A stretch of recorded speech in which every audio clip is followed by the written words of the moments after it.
અંકલેશ્વર જીઆઈડીસીમાં આવેલ અને pharma machinery બનાવતી ડેક ઇન્ડિયા કંપનીમાં લાખો રૂપિયાની ચોરીનો બનાવ પ્રકાશમાં આવ્યો છે. આ અંગે કંપનીના HR આસિફ શેખે જીઆઈડીસી પોલીસ મથકે ફરિયાદ નોંધાવી છે. જેમાં જણાવ્યા અનુસાર કંપનીમાં મટીરીયલ્સની યુનિટમાં રાત્રિ ગાર્ડ તરીકે ફરજ બજાવતા માર્કેન્ડેય અવધેશ મોર્યાએ અન્ય 3 ઈસમો સાથે મળી ચોરીના ગુનાને અંજામ આપ્યો હતો.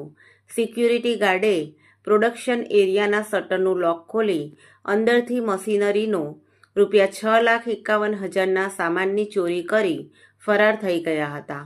કંપનીમાં સિક્યુરિટી ગાર્ડે જ ચોરીના ગુનાને અંજામ આપતા જીઆઈડીસી પોલીસે તપાસ શરૂ કરતા મૂળ યુપી અને હાલ જીઆઈડીસીમાં RBL કોલોનીમાં રહેતા સિક્યુરિટી ગાર્ડ માર્કેન્ડેય મોર્યાની ધરપકડ કરી વધુ તપાસ હાથ ધરી છે.